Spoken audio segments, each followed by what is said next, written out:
So it's up to you whether you become better or bitter. The transition is not easy, but it's much more of a reset. In one way, shape, or form, you are starting over, but you have so much experience to leverage that you have to do that.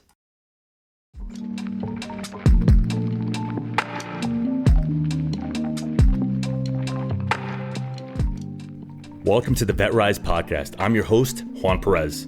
My goal is to make success after service accessible to every veteran in society. I believe in the power of leveraging your service, not as a label that defines you, but as a launching pad for your next chapter. What we have been doing hasn't been working, and it's on us to start changing the culture. Enjoy the episode, and thank you for your time.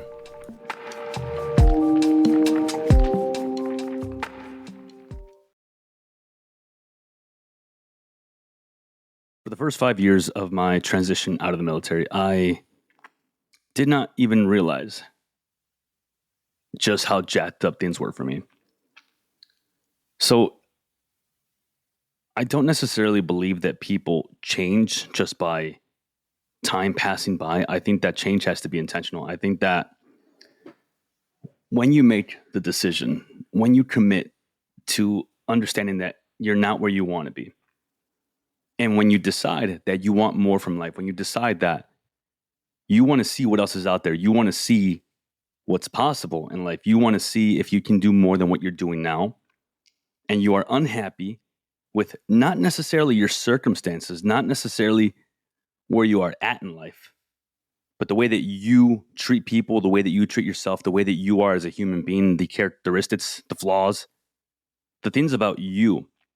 And I believe that when you are unhappy with that, you can make a decision to change, but it has to be intentional. It has to be by doing a very thorough analysis of your life and a self-evaluation. The same way in the military, we did a 5-paragraph report, and then after a mission, training, execution of anything in the military, we did an after-action report. And then you realized what went well, what didn't go well, what could have gone better, and what can we do differently next time? And it starts with ownership. It starts with realizing that perhaps the way that you're living your life with your decisions, the way that you believe things are, the way that you're playing yourself off as possibly even the victim in the situation that you find yourself in, it's not helping you. So even though when we leave the military, initially we don't necessarily find what we're looking for. And maybe some of you did, and that's great. But for me, that didn't happen at all. And I went into law enforcement almost immediately, a year after. Thankfully, and I've talked about this in other episodes, my transition was coming home, moving in with my girlfriend at the time, and I couldn't get a job. I ended up selling sheets at a mall. And it was very demeaning. And eventually I found these two veterans that were able to put me on the right path, and they got me a job at a nonprofit working with veterans. And I was able to become the president of the Veterans Union at DePaul University. And I was able to apply for all these departments that I wanted to work for. But that took time.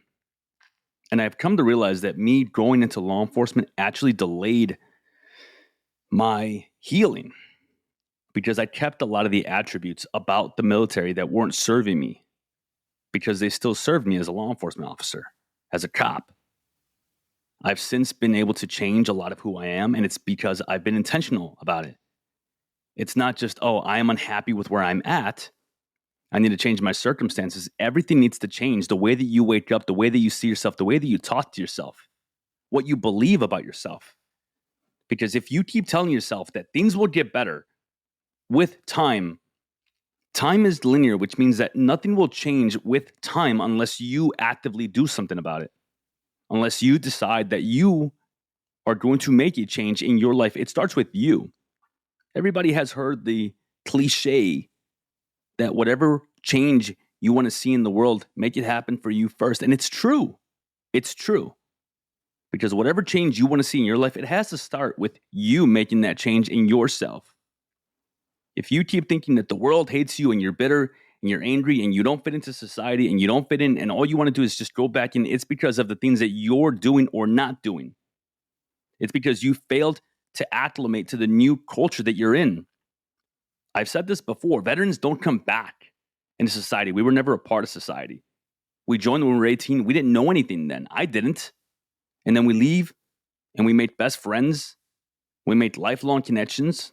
It becomes our everything. And then all of it is stripped away just like that over a weekend. You leave and you come home and you're not coming back into society. You don't know what it's like to have a resume, to apply for a job, to make friends differently than you did in the Marine Corps or in the Army or the Navy or whatever branch you were in.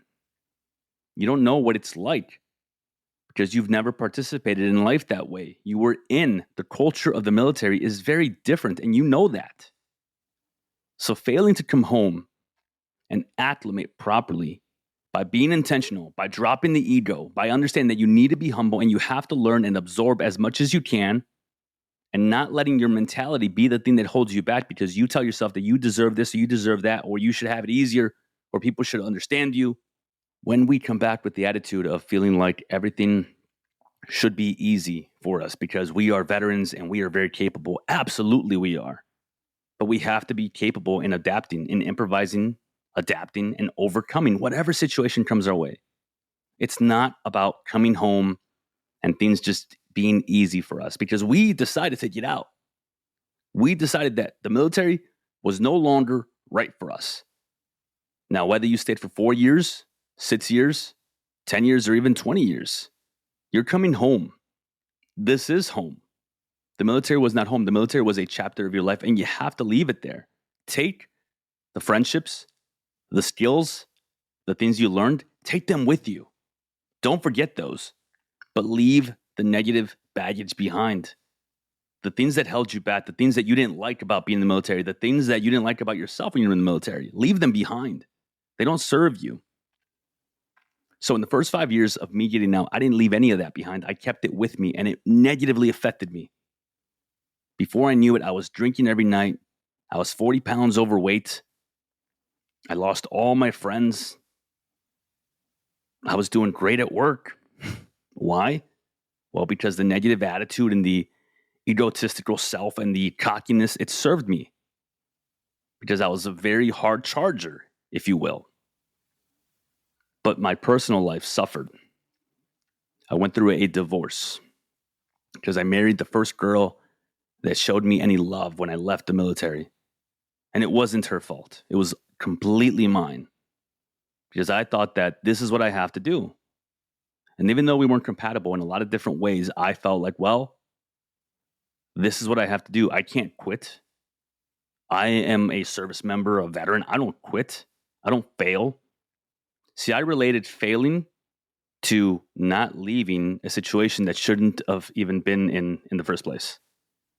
So I related that if I left the relationship that I was in, I was failing, instead of understanding that it wasn't for me. And it was my fault, not hers at all. See, I related me having to quit drinking as, oh, I don't have control over the alcohol that I consume. See, I related me having to quit smoking as, oh, I have a vice and I have to address it. I don't want to do that. None of it for me was about realizing that the issues that I have are mine because I've created them. Because I didn't take ownership over that, because I didn't think that that was possible for me.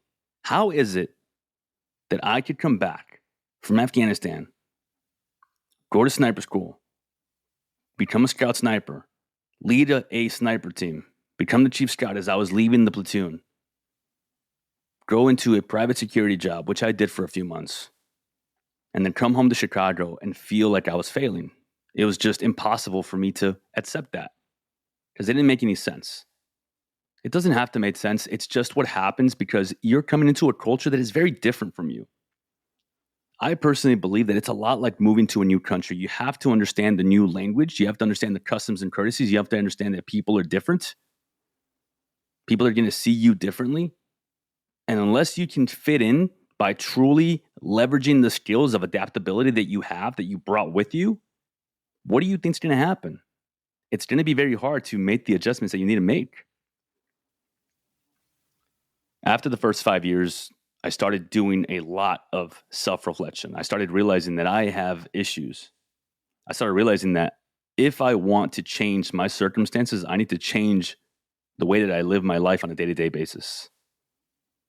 If I want to really live the life that I thought I was going to live and be successful and open up my own business and get fit and quit the drinking every night and quit the smoking and quit the pushing people away in my life that I loved, it started with me. It started with therapy. It started with self-reflection. It started with journaling. It started with reading a book and actually digesting the information in it, not jumping from topic to topic to topic, from YouTube to YouTube to YouTube. Alex Hormozi calls that mental masturbation. And I agree with him, because when all you do is consume all this self-help stuff without applying any of it, you're giving your mind this stimulation of thinking that you're doing something when you're not. I believe that when we watch sports all the time, we feel like we're doing something. We're not. I believe that when we watch other people be successful and we watch all these motivational videos without doing anything, our mind can trick us into thinking that, well, at least I'm watching motivational stuff. At least I am watching people do stuff. You have to be the one that takes action. You have to read the book chapter by chapter, consume it, and then take action on it. And as I did that, a lot changed for me. I realized that not only was I unhappy, but I stopped chasing happiness. I stopped caring what people thought about me. I stopped paying attention to that voice in my head that kept bringing me down. I became so determined, so relentless in my pursuit of not happiness, but success, that I knew that was inevitable. I knew that it was inevitable. I knew that it was going to happen. Why? Well, because I had this optimal delusion. And it's not delusion if you're taking action on it, but you start with delusion. You start with doing the things that you think someone would do in the position that you want to be in. And then you're doing the thing. It's not about faking the funk. It's not about fake it till you make it. It's about when you start to take action, when you wake up early and you start going to the gym, there's no imposter syndrome, because you're doing the thing that you want to do. And you have to do a self-reflection. You have to do a self-assessment. Am I showing up for myself the way that I want to? Am I living the life that I told myself I'd live? And if the answer is no, then you have to take fucking action. You have to stop and think about things and really realize, am I the creator of my misery? Am I the reason why I am unhappy? Am I the one that's pushing everybody away from me? Because no one's going to tell you yes. It's going to be you. You don't have anyone watching you 24/7 saying, hey, cut the shit. In the military, you had that team leader, that platoon sergeant, even the first sergeant. They looked out for you. They made sure that you were squared away. And you get out, and for the first year, you push away, right? You don't want anything to do with the military. Maybe you show up to a couple VFW meetings. Maybe you meet up with a few veterans, but you love the perceived liberty that you have. I don't believe it's perceived liberty. I believe that what it is, it's actually organized chaos. Meaning that for a while you're organized and you still have some of the good traits, but then you start to let them fade away. You stop working out. You stop waking up early. You stop doing the things that actually benefited you in the military. And before you know it, you have gone down a path that it's very hard to come from on your own. Very hard to come back from on your own. When we do that, when we allow ourselves to go down that negative path, our mind suffers, our body suffers, and before you know it, the people around us don't want to be around us. They want nothing to do with you. It's because of your actions, because of your attitude, because of the way that you talk, because of your dark humor that you use 24/7. And then you blame them. It's their fault. They don't understand you. They're the assholes. They're the ones that don't accept you for who you are. It doesn't work that way. You have to become someone that people want to be around. You have to become someone that you want to be. Change can happen. It doesn't happen overnight. But when you flip the switch, the decision to change, to stop feeling miserable, to stop feeling sorry for yourself at all times, it does happen like that. And when we make that decision that we tell ourselves, I am done being the freaking victim of my story and I will be the victor, you can create anything in your life that you want. So that first year, like I said, you push away. You don't want anything to do with anybody, and you have this honeymoon phase where you're out and you get to be free and you can do whatever you want, and you can smoke weed if you want, you can grow your beard out if you want, you can wear whatever you want, you can eat whatever you want. Nobody's telling you what to do because you thought that the imposed discipline from the military was imposed by somebody else, but it wasn't. It was you. You decided to join. You raised your right hand. You decided to stay in and do the deployments because it was what you decided to do. It's what you wanted. Most of us joined the military because we fell in love with the idea of being a part of something larger than ourselves. For me, it was the Marine Corps commercial with the dragon and the sword, right?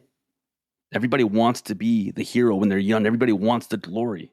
And then you get in, and it's not that glorious, at least not most of the time. And you have beautiful moments where you actually experience something amazing in the military, but it's not all the time. And then you become desensitized because you have to in the military. But when you get out, you have to break that cycle. You have to become a human being again. You have to have heart. You have to have compassion. I'll tell you what, being an alpha male and being a warrior, it has nothing to do with being compassionless, with being heartless. Those things are not the same. Being an alpha male, in my mind, means being capable, having discipline and devotion, and raising the sword when you need to, but not carrying around with you at all times, pointing at everybody. The knife hand, the military jargon that you use with people who don't understand it, the way that you get angry because people don't show up on time and you start judging them, or the way that you get angry because civilians are this way and society is messed up. Take ownership over yourself. Stop worrying about everybody else. They are not in your platoon. You are not their team leader. You are not responsible for them. You are responsible for you. Because when you show up for yourself, when you actually start giving a shit about what you present to the world, the rest of the world will start to align the right way for you. The right people will be attracted to you. They will come into your life. But it won't happen if you keep being that asshole veteran. It won't happen if you keep being that bitter, salty veteran. And after that year, what happens, right?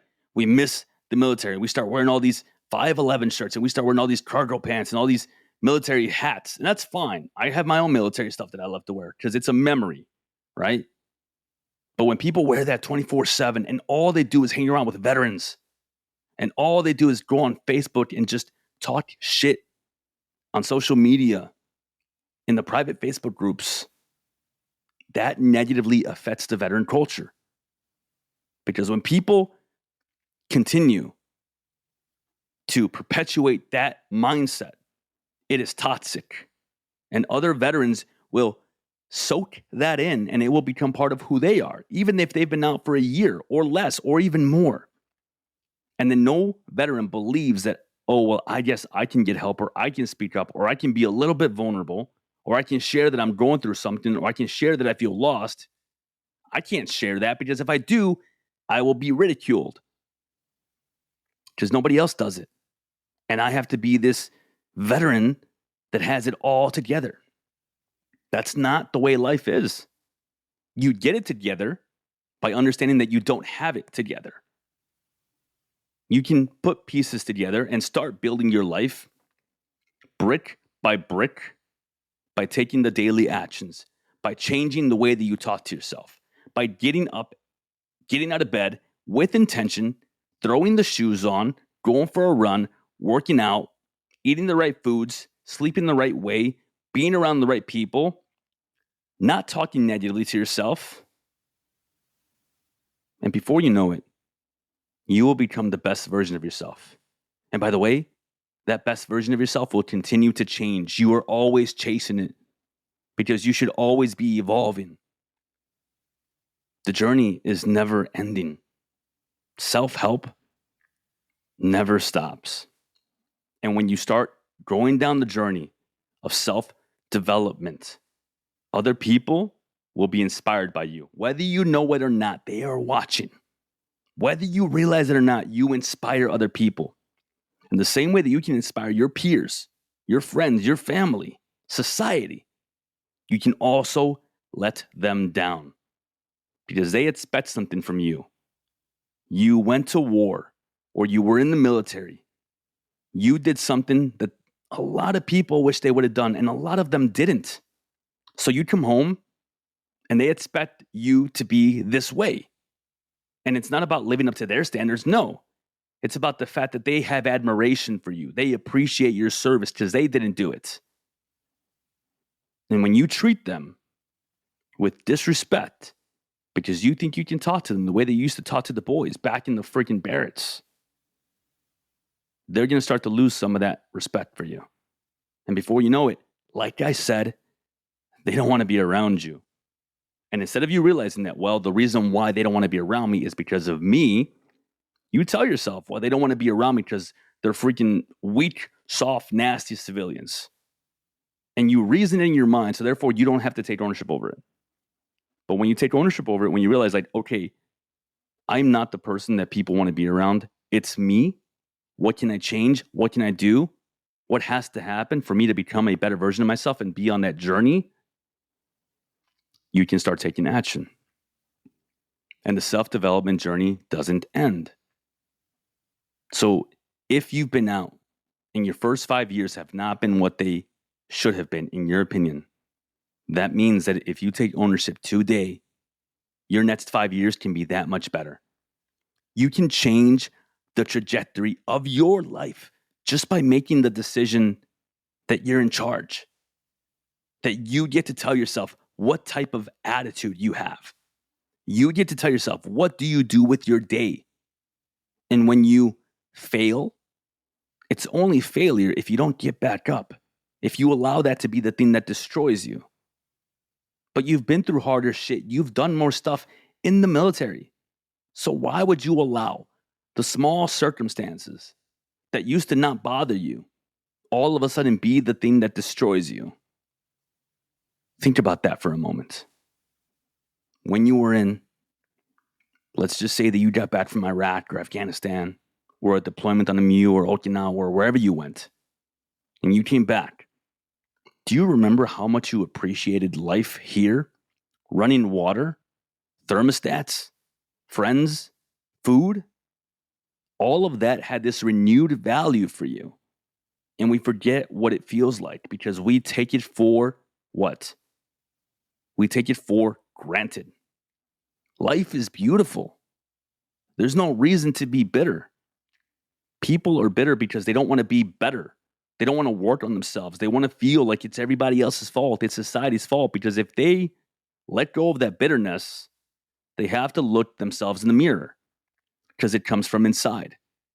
And a lot of people have trouble with that. A lot of veterans have trouble being honest and telling themselves that the reason I am drinking every night, the reason why I can't hold down a job, the reason why my wife left me, the reason why my kids are scared of me is because of who I am.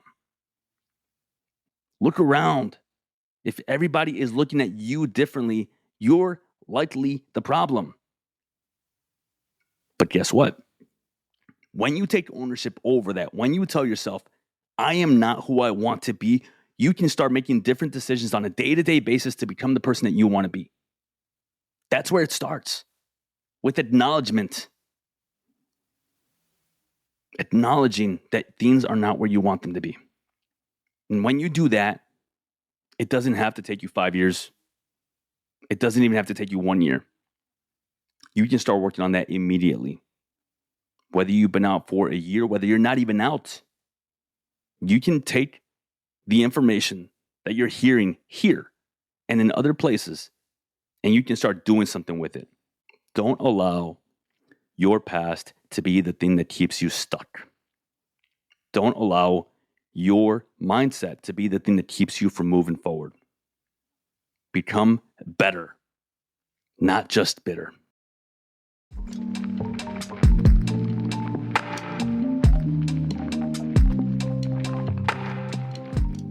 And that brings us to the end of another episode of the VetRise Podcast. If today's episode inspired you, made you think, or simply just gave you hope, I have a small favor to ask. Share it with just one veteran or someone you think could benefit from my message. Your share could light a spark for them. You don't know who you might save. For more insights and to join this mission, follow my socials at JP the Veteran Coach and explore how we can rise together. Thank you for joining us, for being part of this journey, and for believing in the power of rising together as veterans. Until next time, keep pushing forward, keep rising, and never forget we are stronger together. My name is Juan Perez, and thank you for your time.